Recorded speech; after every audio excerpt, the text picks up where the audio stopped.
Well, welcome to this webcast from the studio of the Corning Museum of Glass. I'm Bill Gudenrath, and it's Wednesday, and we're 3 days into a beginning Venetian style glassblowing class. This is called An Introduction to the Techniques of Venetian Glassblowing. And it's meant to take people who have some background in glass, ideally a couple of years, into the world of blowing glass like the Venetians do.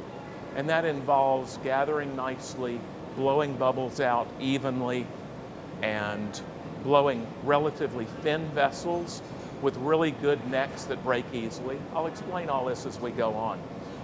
Marices, those decorative discs that join parts of a goblet, and blown feet, lip wraps, all of those things that add up to be the techniques of the Renaissance and later Venetian style of working glass. So the title of this is Gradus ad Parnassum, and that's a title used for many, many methods on various things like playing the violin, playing the piano, sculpting, painting. There are many, many methods written with that title. And the title comes from Parnassus being the highest peak in a mountain chain in Greece, where supposedly Apollo and the 9 muses lived. And the idea is that you take one step at a time to get to the top of Parnassus. And so with glass blowing, I've always, because I'm also a musician and I went through that system for the keyboard, I've always thought that that was applicable to glass blowing. And so the question is, how do you get from the very simplest thing there is in glass working, the flower, to the dragon stem goblet like this, which is arguably the most difficult thing there is to do. So the question is, what are the steps along the way? What are the steps to Parnassus for glass? Well, of course, there are potentially many different ones, but for me, it mostly starts with a simple tumbler or a Roman bottle. I think these are the two easiest things there are to make in glass blowing.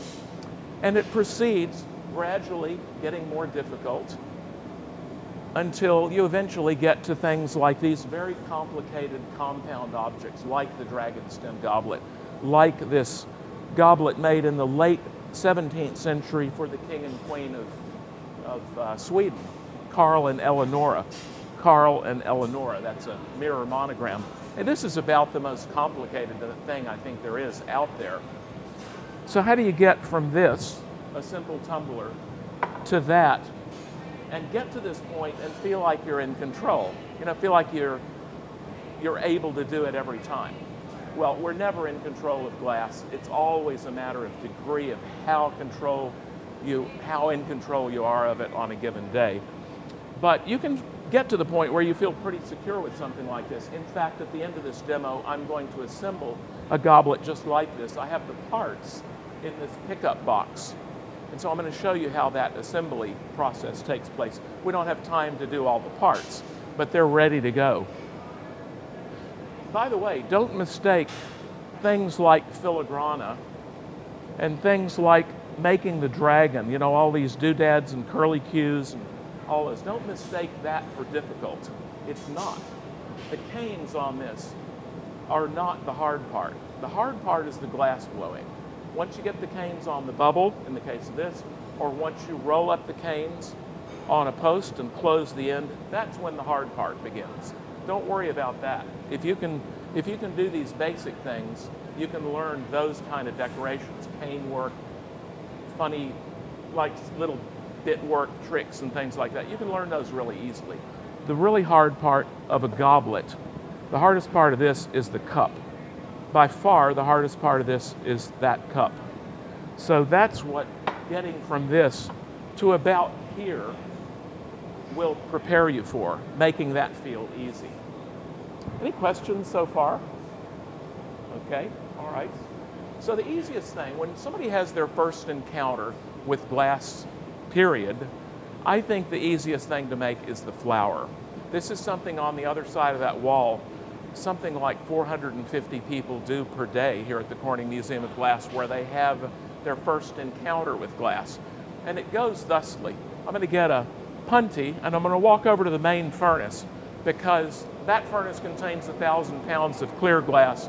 This furnace only contains about 20 pounds in the bottom of the crucible. It's almost empty, and the glass is not very good. So I'm mostly going to be gathering from here today. Anyway, to make a flour, Okay, you got them on PTC now?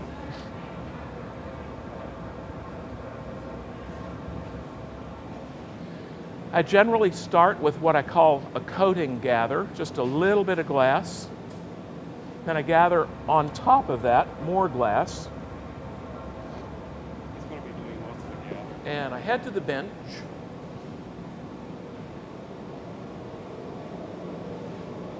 Now, when we have members of the general public doing this, they wear gloves, and we're very careful. Nobody ever gets burned. So the first thing is to flatten the glass. You go to the Nobody ever gets burned badly. glasses on. We flatten the glass. Then with pincers or tweezers, we begin to pull out on the edge.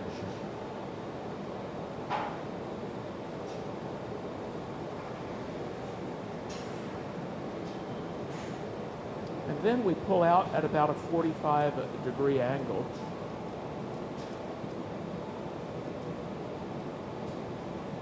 After gathering the glass, of course, it can be rolled in colored glass frit and powders and dressed up nicely, but this is the glass working process. A constriction is made, and it's at that constriction, the weakest point, that it's broken from the gathering rod. And anybody can succeed at that the first time. Sometimes with a little help, often with no help. In a beginning glass blowing class, there are a couple of things I like to begin with. This is not a beginning class, this is an intermediate class. But two options. First being the Roman bottle. These long-necked bottles that were made by the tens of thousands in the first probably 75 years of glass blowing. These go up to about 100 AD, something like that. Anyway, a blowpipe has a gather of glass on the end.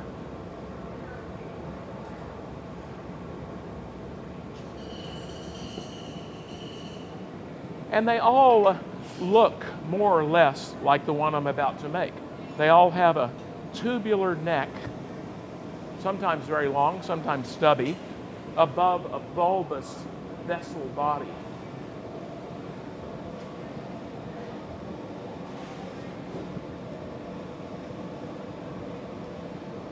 The glass is marvered, rolled back and forth to make it perfectly round, to make it perfectly concentric with the blowpipe.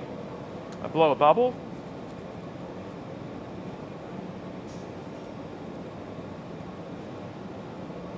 I marver the tip to chill the tip. I want the bottom of this to be thicker than the sides. I put the punty in so that it will be ready when I need it. I reheat the glass, marver the tip again to make sure it stays thick, and I blow the bubble bigger and immediately begin to elongate that. Now the tube is thin wall, it cools quickly and hardens. The thick glass stays soft.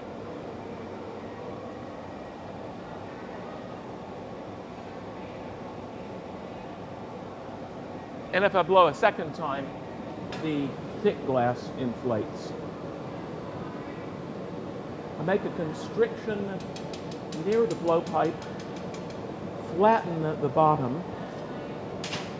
Now I have to hold this from the bottom to soften the edge and shape the edge. So there are two ways to do that. The Romans had metal clamps that they could slide on that were preheated. Alternatively, they'd use the punty, a glass-tipped metal rod that sticks to the bottom well enough to hold the vessel, but at the end of the process, it's a light enough attachment so it'll break off.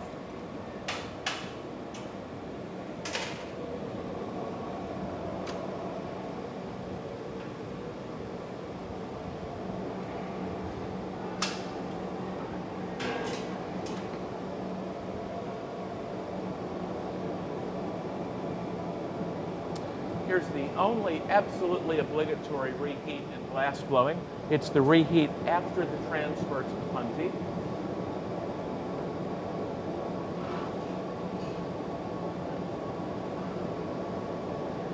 The rim area is now slightly soft, and I can use the jacks to shape it. And that, if you were timing it, that would have come in at either just under or just over 3 minutes.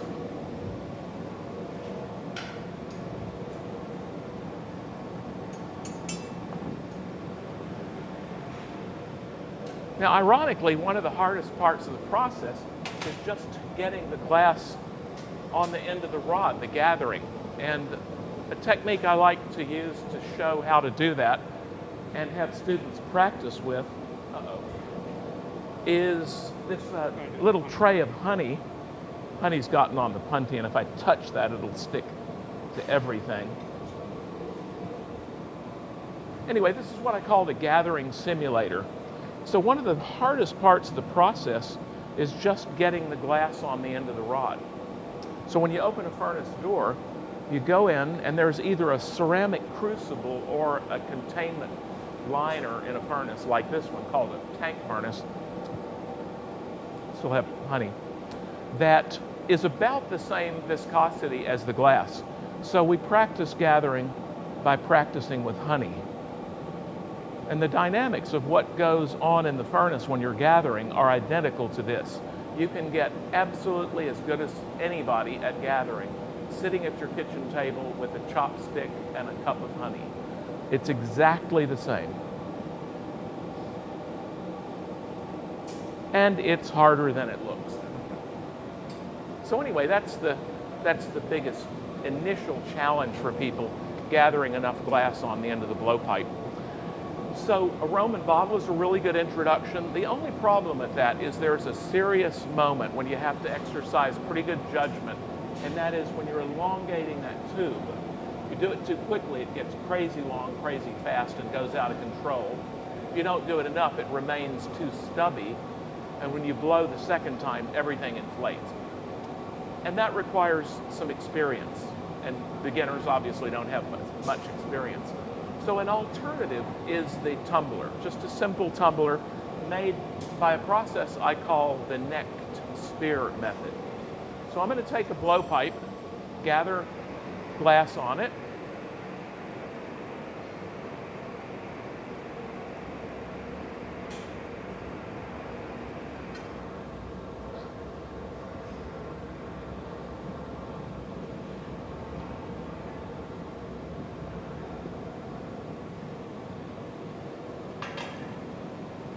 I use the pipe cooler because the furnace level is getting a little bit low, and with these skinny, thin-walled pipes, they heat really quickly.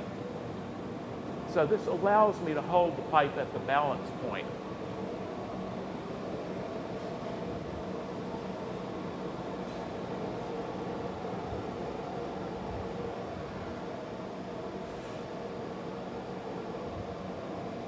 I blow gently to blow the little plug of glass out of the blowpipe. Then I rebarber and blow and cap. I trap the compressed air in the blowpipe, and it blows out through the glass.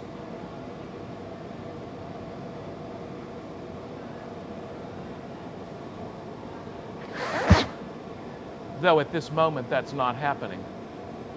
I'm going to reheat with my thumb on the pipe, and that builds up greater pressure than I can achieve with my lungs.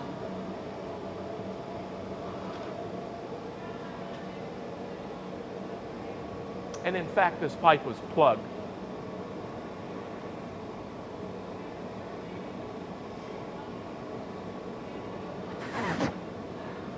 So I blow and cap and drive the bubble about 3/4 of the way down the solid cylinder of glass.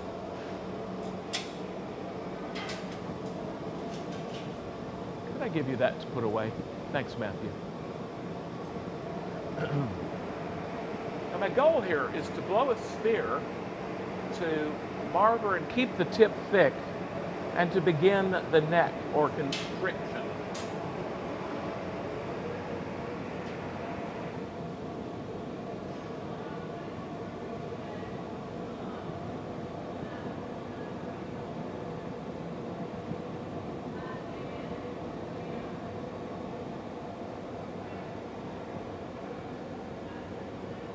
I blow the bubble up some and begin the neck.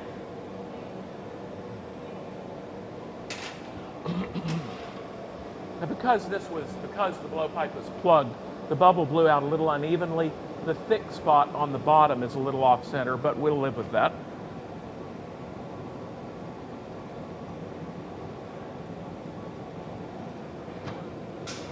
And I finish the neck. I want the neck to be small enough diameter so that it will break very easily.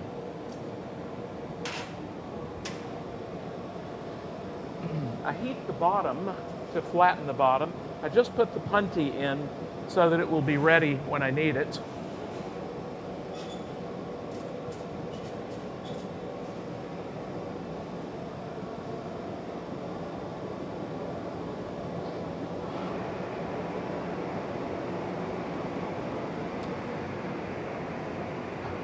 I'm going to touch the sides to establish a little bit of cylinder and to flatten the bottom. I cool at the spot where the punty will sit.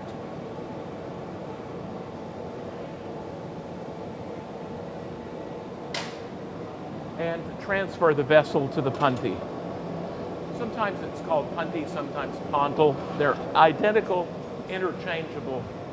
That is, they're interchangeable terms.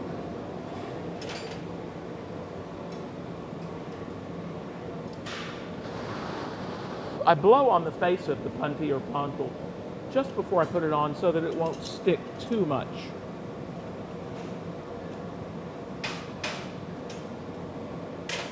And the constriction is the weakest part of the structure.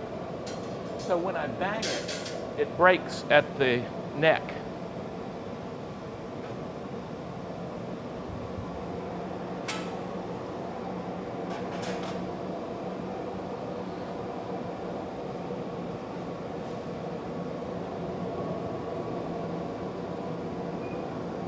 Here's the longest reheat in glass blowing.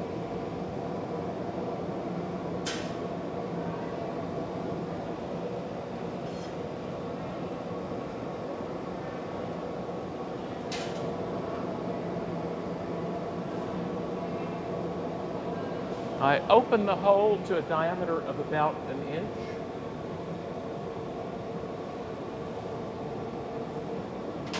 And then I use the soffietta or puffer to reshape the shoulder of the vessel. This is an invention from the medieval period. I would like to think the second most important invention in the history of glass blowing, obviously the blowpipe being the first. But it's fantastic in that it allows you to inflate the glass even when it's on the punty.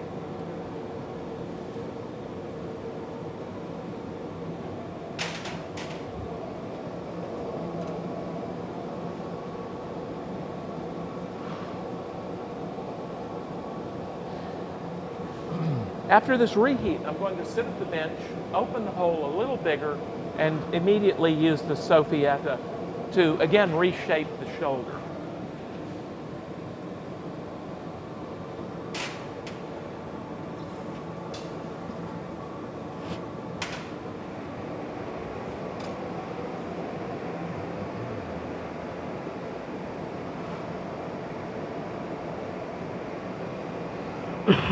Excuse me. I'm going to touch the outsides of the cylinder with the jacks, and I'm going to spin a little bit, and centripetal force will dilate the hole, the edge a little bit, make the edge a little bigger diameter, and then I'll open the vessel to its full shape.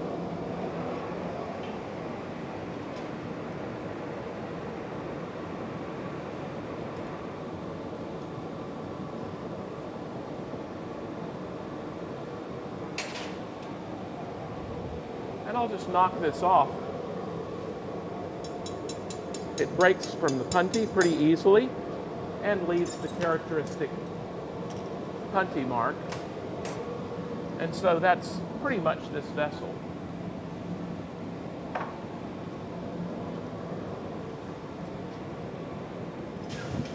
Any questions at all? Don't hesitate to ask.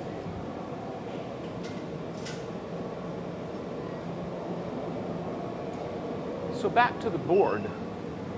There are a couple of ways of making tumblers. The necked sphere method is what you just saw.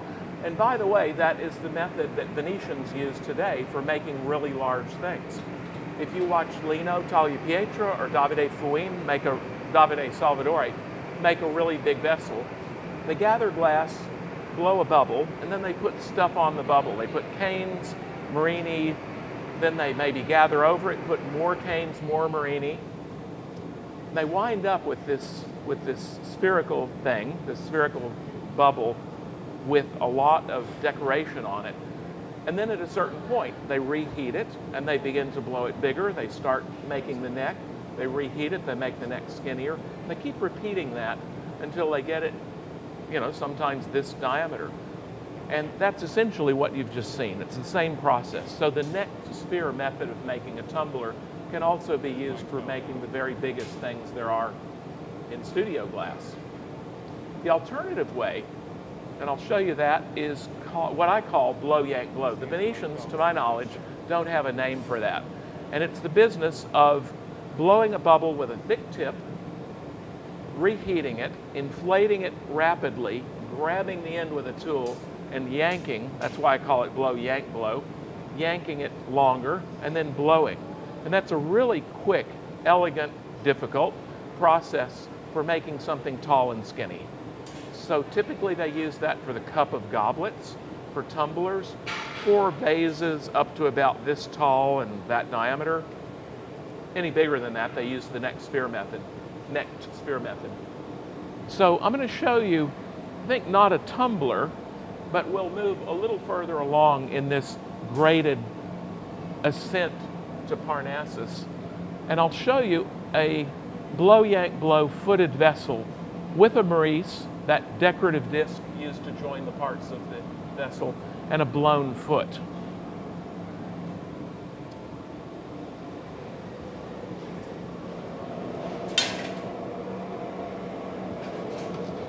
First, the cup of the goblet, the cup of the footed vessel.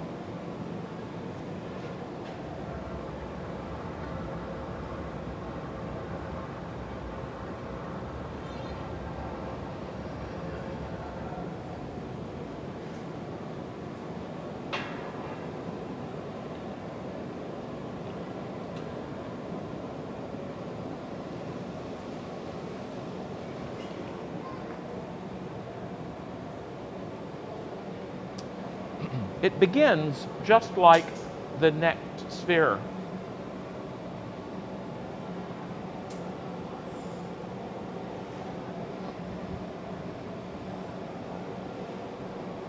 Again, I blow gently.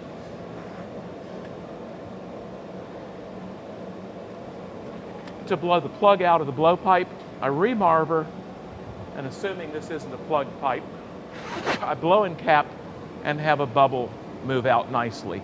I leave the tip really thick and I marver the tip. And the purpose of this is to make it pointed, to make the tip pointed, and it's also to make the tip chillier. It's this tip that I'm going to grab and yank, so it has to be stiff when that time comes.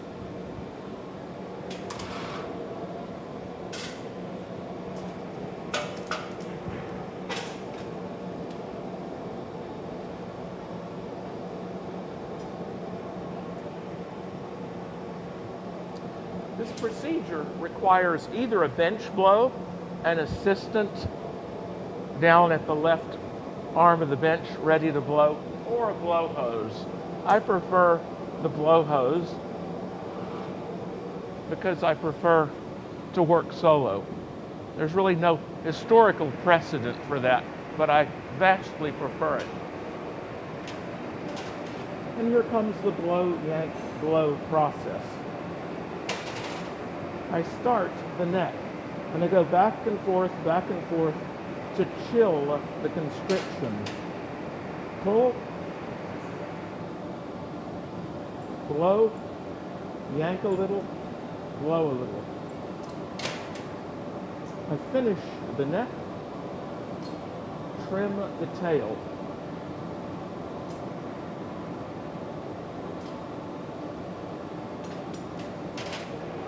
Then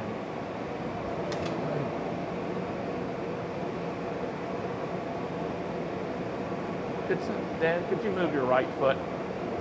Thanks. There's a little bit of glass there. Thank you. That's it.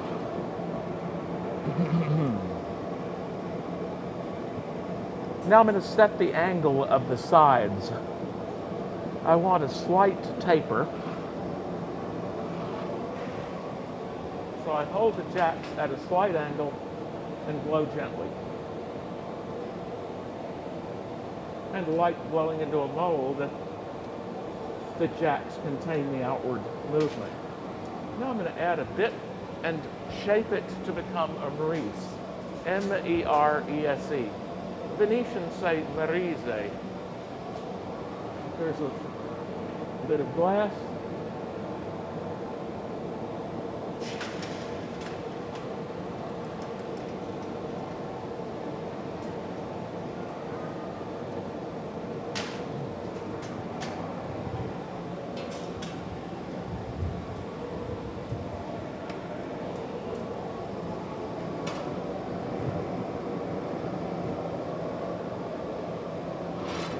Now it's time, excuse me, for a blown foot.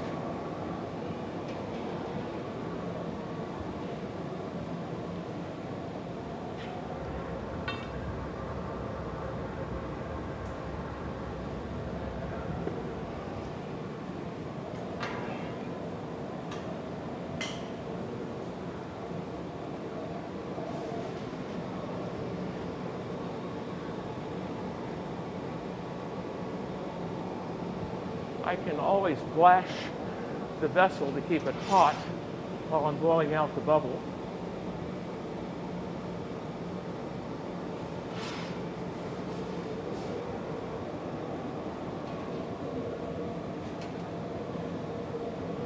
I like to inflate glass very gradually.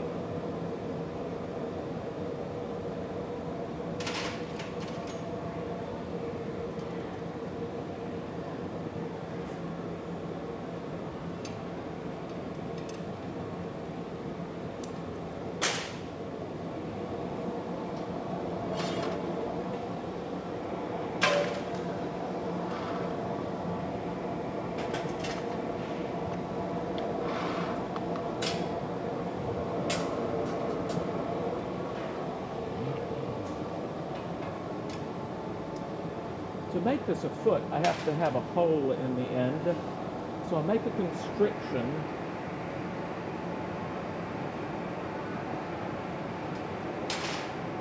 And break off the excess glass. That leaves the hole in the bottom.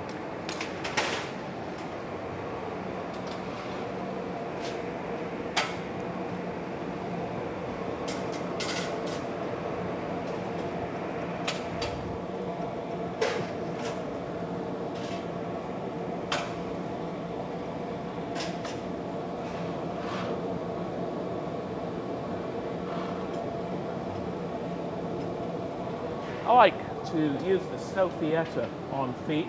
Some people don't. So I open the hole to a diameter of about an inch, reheat the foot,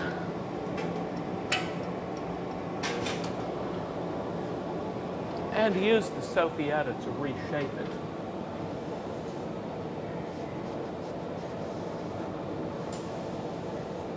I'm blowing here to chill the bottom of the vessel so that during this reheat it doesn't soften too much.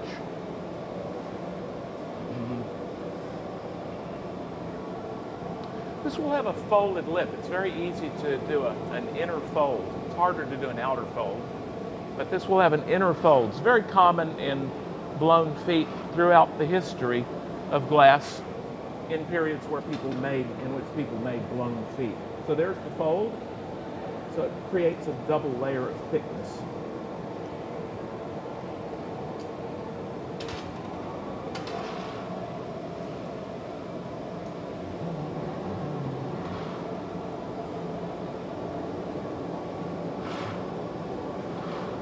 I'm going to refine the shape of the foot a little bit. I'll open it a little wider and then give it its final shape from above, from the shoulder, by opening and closing the blades and pulling out that direction.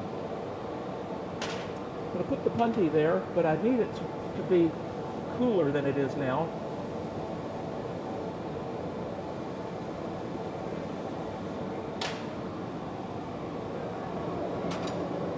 And the transfer to the puntee.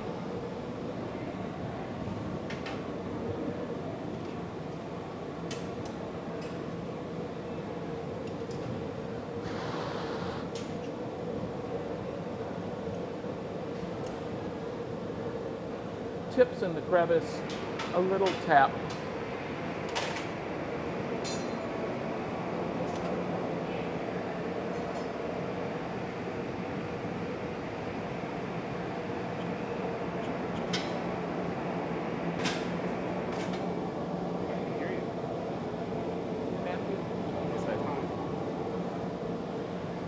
This bucket, my wet bucket, it needs to be like 3/4 full. You can take the pipe cooler water if you would. Just use the pipe cooler. Thanks.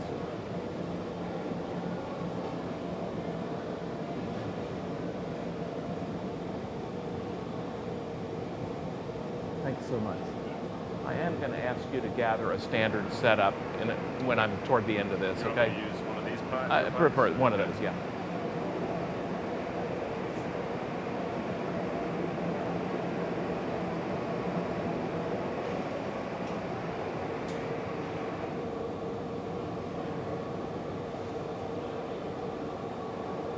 It is, of course, entirely possible to soften the glass and open the rim entirely with the jacks. It won't look as good. The soffietta, the use of the soffietta is from a later period, obviously, than Roman. It begins in the medieval period. And it's a much more effective way of shaping the glass than wrenching it open with the jacks.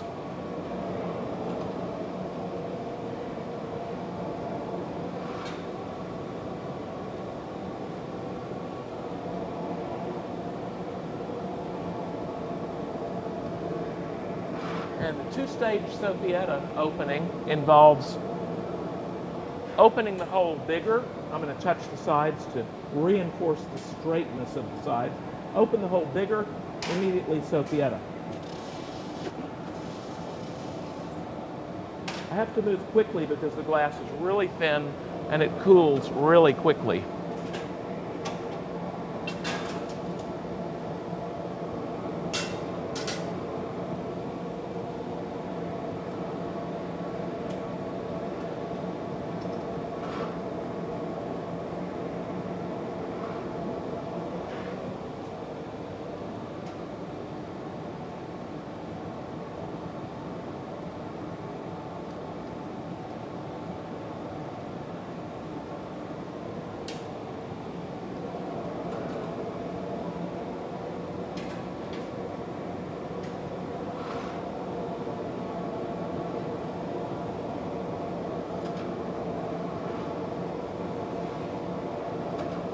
Glass is a very poor conductor of heat. In fact, it's about as bad a conductor of heat as is wood. So it's possible to re-soften the walls gradually and get the glass soft at its core, but it has to be done in stages or slowly. Well, the furnace is at about 2100 degrees, so my only option to heat the glass slowly is to do it in multiple reheats. I call that the heat treatment.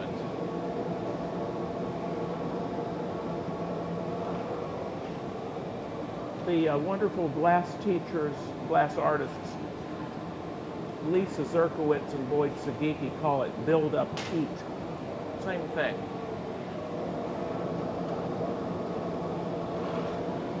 So there's the footed vessel. it really incorporates all of the most difficult things in Venetian style glass blowing. That's why it's so important to have it become really comfortable. There's nothing harder than making the really good cup, other than perhaps making a really good Maurice. And this has both on it. A blown foot is not particularly difficult, I think. Okay, any questions? Any questions at all? All right. Okay, let's look at the list. The next thing in the ascending order of difficulty for me is to make the same piece but with optic molding. And this is just a blown vessel with a foot, everything optic molded, including the foot. So you can imagine what that's like. I am going to show you optic molding in a second, but we're going to skip that one. We're going to go to this one. This is 3 elements. And you might not think that adding the third element, the knop,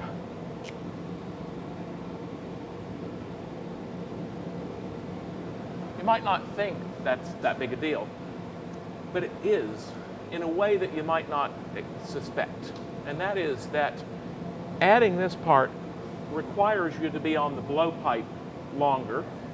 And the longer you are on the blowpipe, the more likely it is in the process for the moil, the glass left on the blowpipe,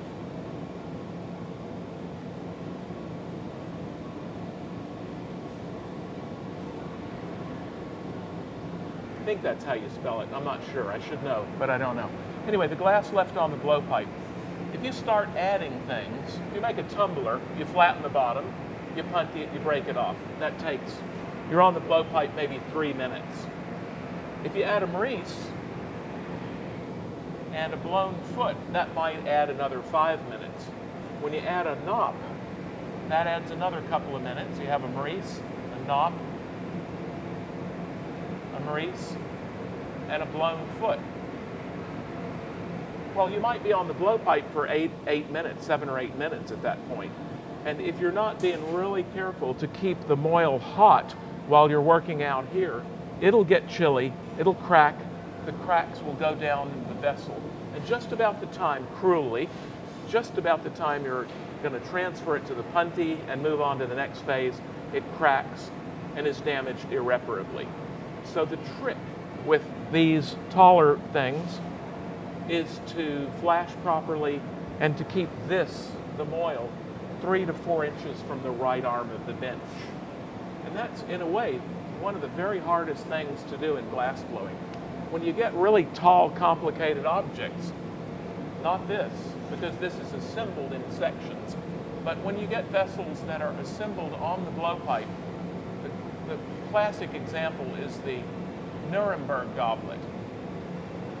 This thing with 3 Maurices, a hollow element, 3 Maurices, 3 more Maurices, another hollow element, 3 Maurices. What is that usually? Oh yeah, another hollow element like this, sort of a stem-looking thing, hollow, and a Maurice. By the time you get to the point where you're opening the foot, this is on the blowpipe at this stage, by the time you're getting to the point of opening the foot, unless you're absolutely playing that game with utter perfection, this will crack, and 25 minutes of work will go into the water bucket. So, ironically, that simple business of flashing properly and keeping the glass away from the right arm of the bench, that's the hardest part of the process. That's the most important part of the process, because that will cause you to crash and burn every time. Now, the alternative is to zap this with a torch every once in a while. Because there were no torches until the middle of the 20th century, I don't do that because it's historically so anachronistic. Anyway, now you know everything there is to know about that. And again, the ironic thing is the hardest part of adding more and more pieces is keeping the moil hot. So I'm going to demonstrate this for you. I'm going to do it with optic molding because that's a bit of a different process than blow-yank-blow non-optic. And I'm going to make all the parts with the optic mold. Any questions? Okay, here we go.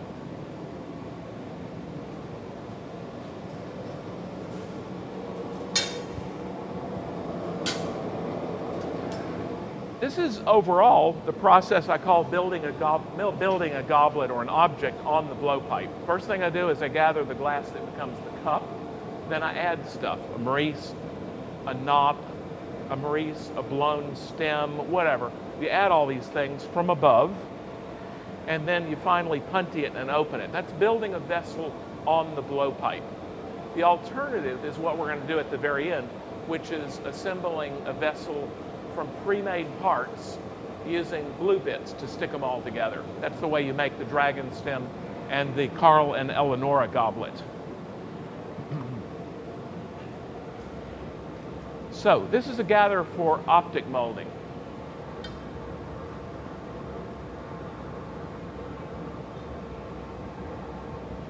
Looking for the floor molds.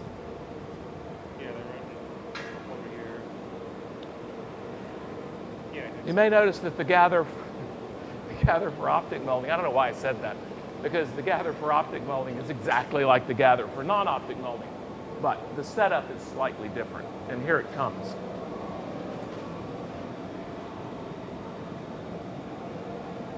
For optic molding, we want the bubble to go to the tip, just like for a blown foot. So we hold the glass up, blow and cap, and allow the bubble to go right to the tip and make the tip thin. This is the only time in glass blowing that I know that you want a thin bottom. When I go in the optic mold, it's going to compress the glass and it's going to thicken the tip. Now this has to fit in the bottom of the mold, so I have to taper it slightly. I'm going to use the middle mold. As usual, the last thing I did before I came out for this taping or webcast was I polished my optic molds in the marber. So I blow as hard as I can, and it creates these grooves.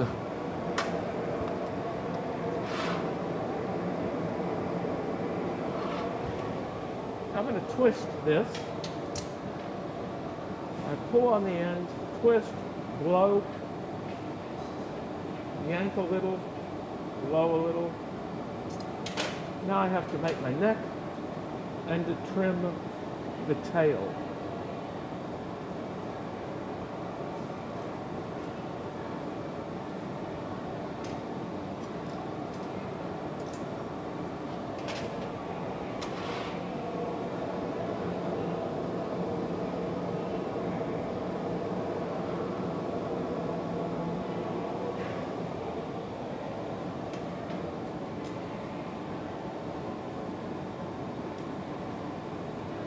Trim the tail, finish the neck,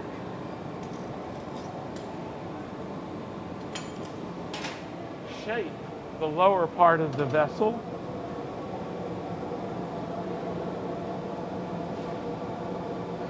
the great thing about the Venetian style is it's all free blowing. You can make any shape you want just by holding the tools in different ways and using gravity and centripetal force in different ways. Here I'll make the sides cylindrical. So I'll hold the jacks level and blow.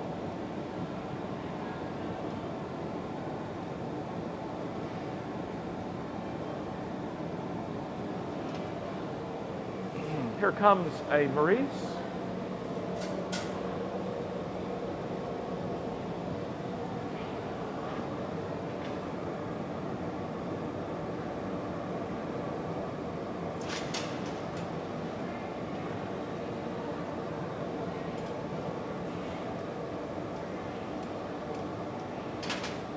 After a flash,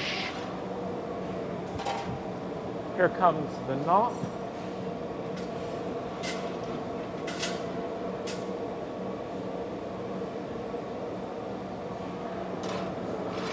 For the knot, I'll use the little 12-rib mold.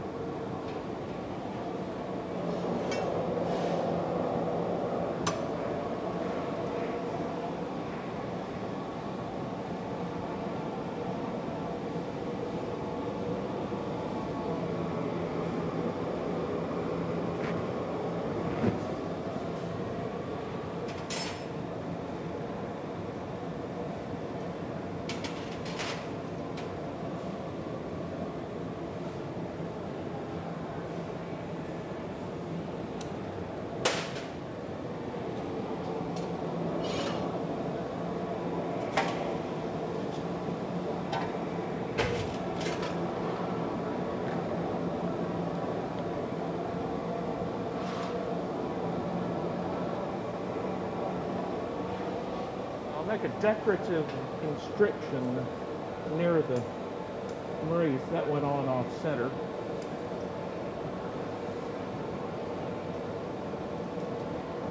More accurately said, I put that on off center.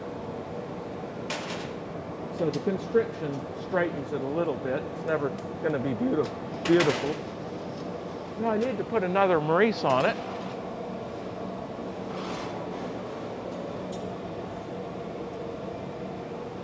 And it's this Maurice that the foot will sit on.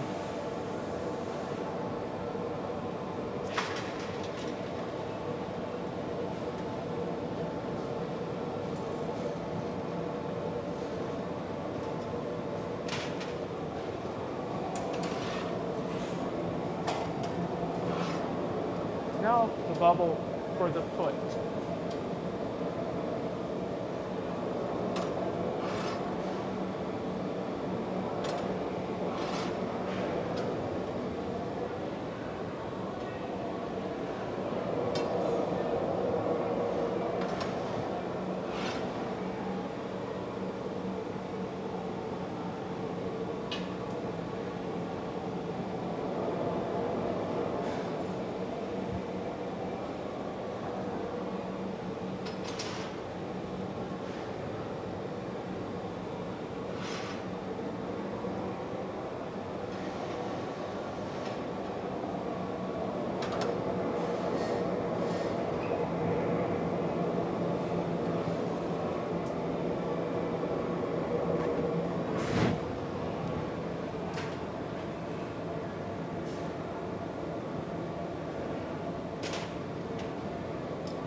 Notice that the moil stays far away from the right arm of the bench.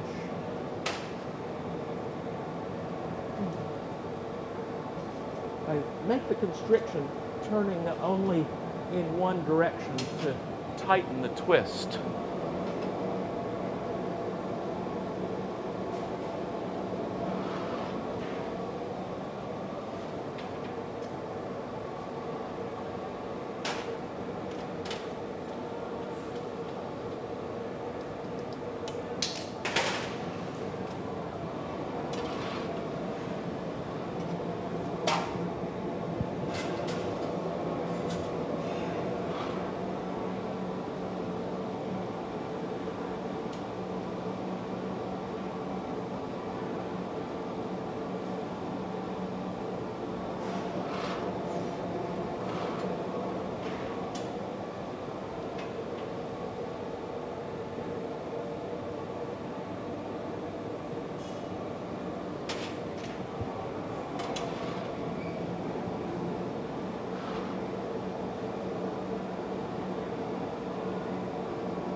Again, I'll do an inner fold.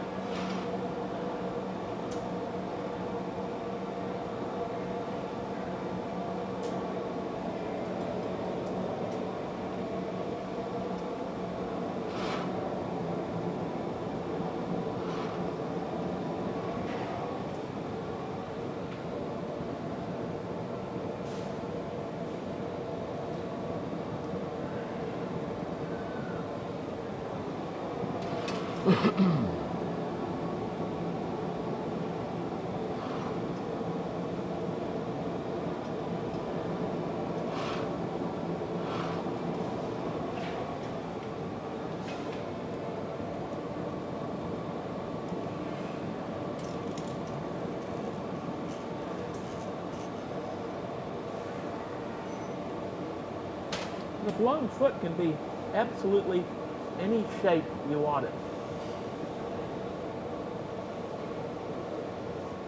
doesn't it all have to be that logarithmic or exponential curve that you see typically in Venetian glass? It can be conical, it can be dome-shaped.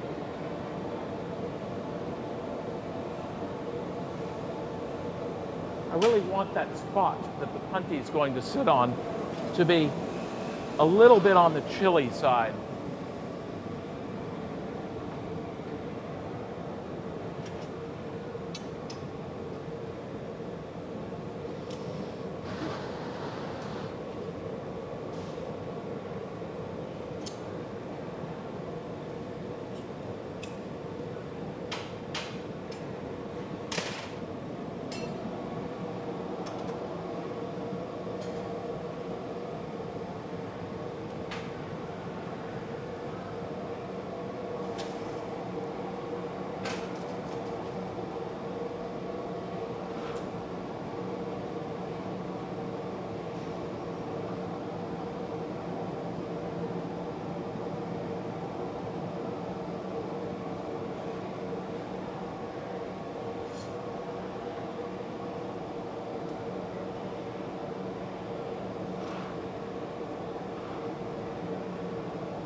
With optic molding, multiple brief reheats are best.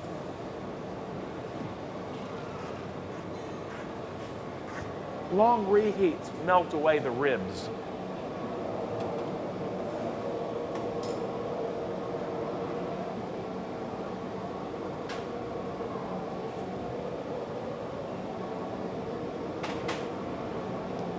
And I'm going to touch the sides to reinforce the cylindrical shape.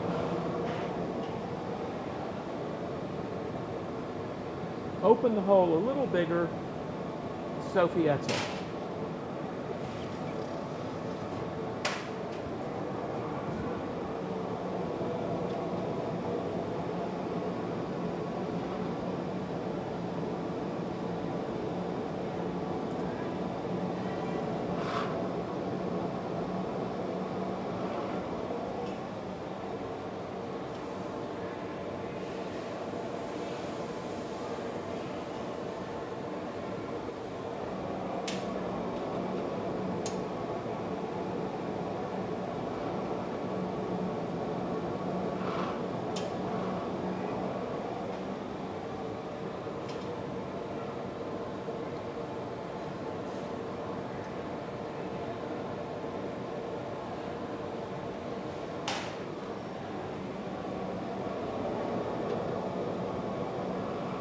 And so that's a goblet built on the blowpipe by stacking up parts, the last step always being opening the rim.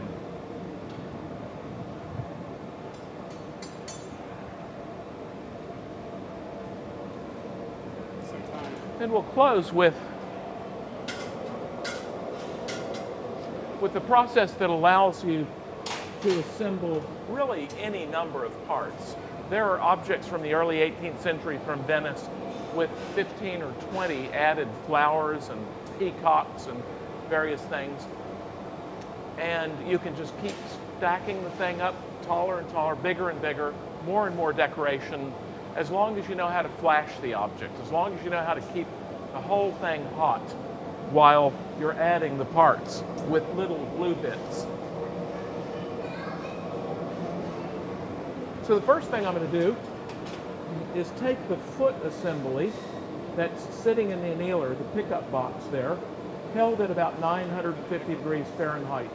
I'm going to attach it to a punty. Preheating the tweezers.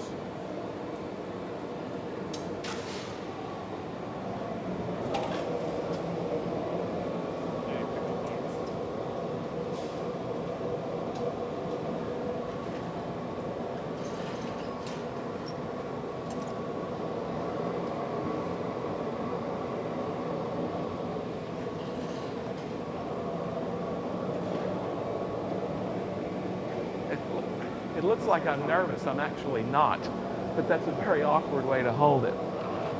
So I'm going to straighten this.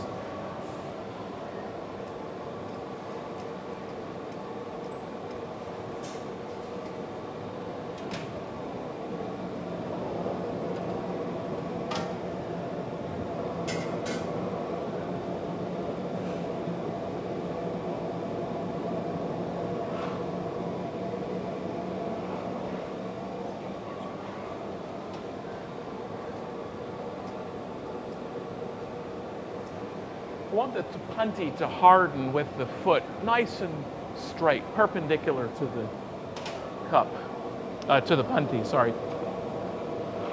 Now, even though, no doubt, the pincers are ripping hot, I'm going to just be safe, get them a little hotter, because I'm going to pick up the dragon by its neck, and it's rather subject to thermal shock right there.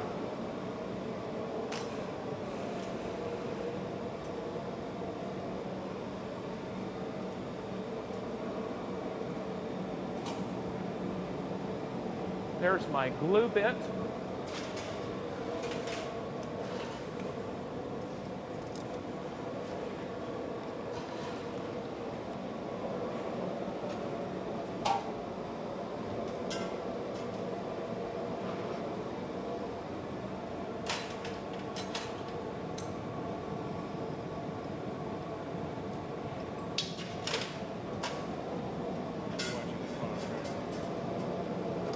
Definitely hot in there.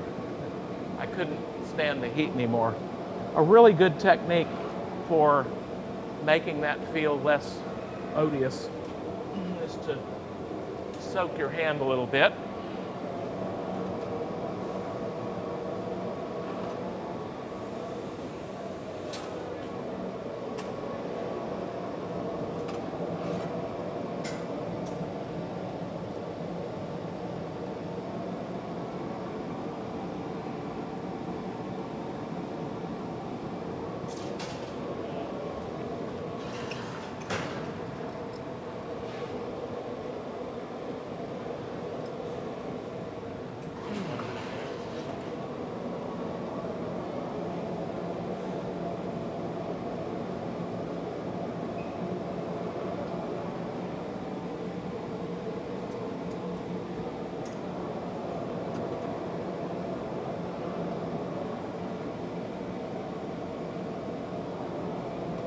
Again, I want the cup to be stiff.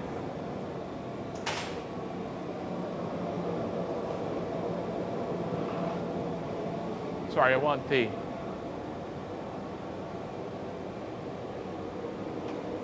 punty to be stiff.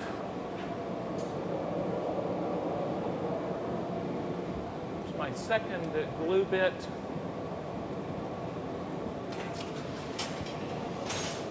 The cup is sitting on its rim, so I can just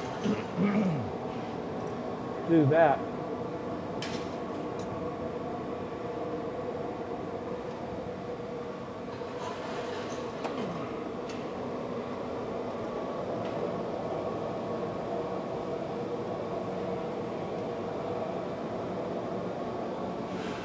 And you'll see in the original objects very often this last glue bit, they squeeze. And that's to chill the bit faster so that it can go into the annealing oven sooner. Because nobody really considers this very comfortable, having something like this on the end of a punty. You want to get it off as soon as you can. But that said, everything has to be the same temperature before it goes into the annealer, and it also has to be straight. Nobody wants a crooked goblet. Now, the rim and the foot are parallel to each other. It's a slightly off center, but that doesn't matter so much. It goes in the annealing oven.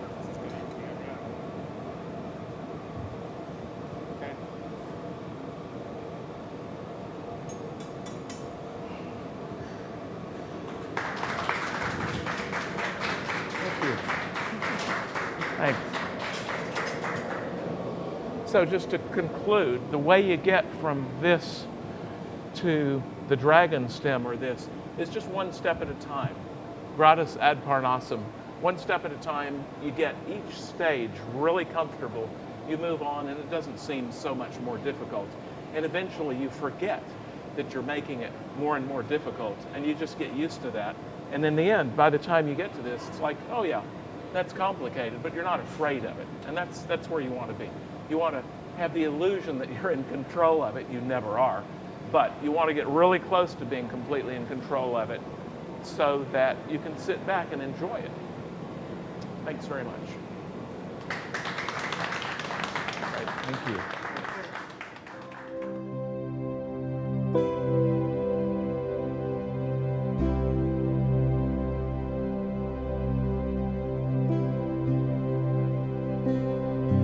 Thank you.